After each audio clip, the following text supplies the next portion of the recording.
I cannot wish away a difficult neighbor. I mean, that is the reality, however unpleasant it may be. Sir, since independence, Indian foreign policy has moved from a phase of hyphenation to dehyphenation with Pakistan. But some recent events suggest that some degree of rehyphenation. So how do you see it, and does it indicate a gap between our policy intent and diplomatic outcome?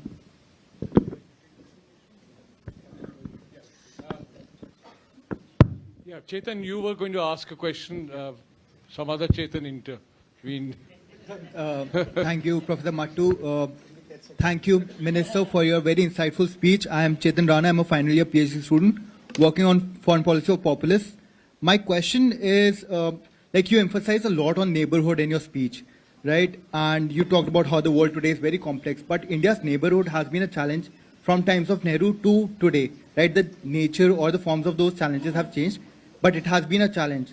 So my two-part question is, one, how do you evaluate the success or failure of neighborhood first policy, considering the reality that neighborhood will always be a challenge? And B, can India rise while not being able to accommodate India's neighborhood properly?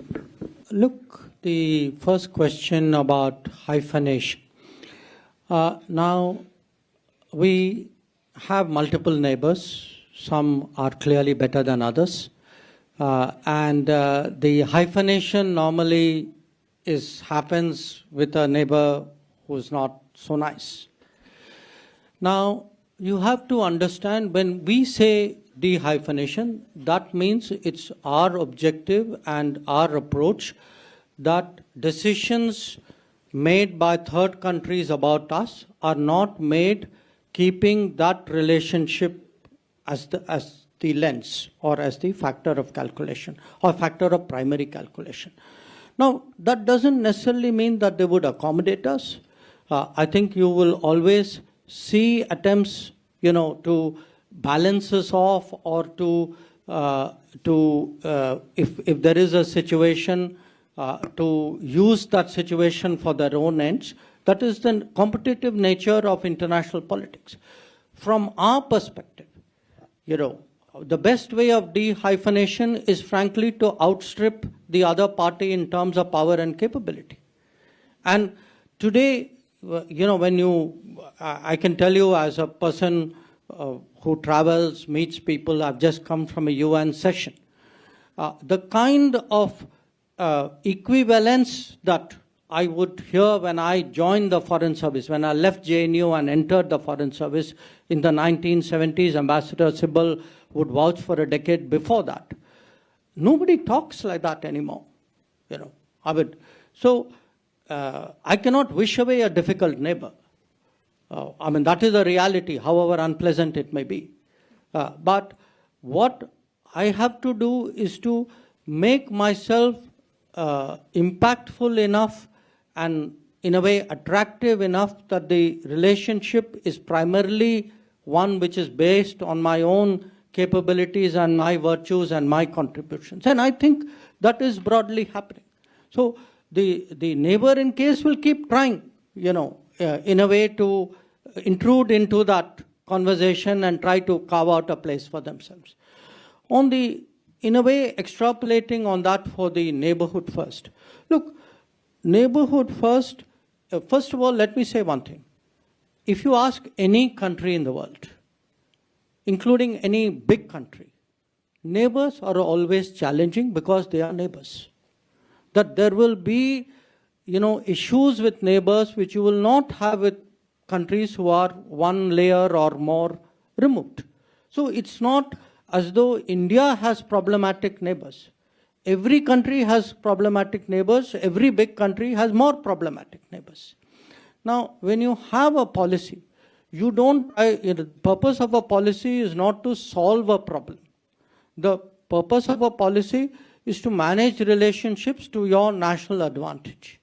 Now, the whole idea of neighborhood first was one, to give our neighbors a certain primacy, a certain priority of attention. Number two, by attention here means giving resources, giving a kind of a political energy, which was not there before neighborhood first came into being. I mean, if you look today with any of our neighbors, I mean, barring one, if you look today at the projects, look at the, energy grids, you look at the roads, the rail, the movement of people, I mean, it is actually the last decade has been transformational.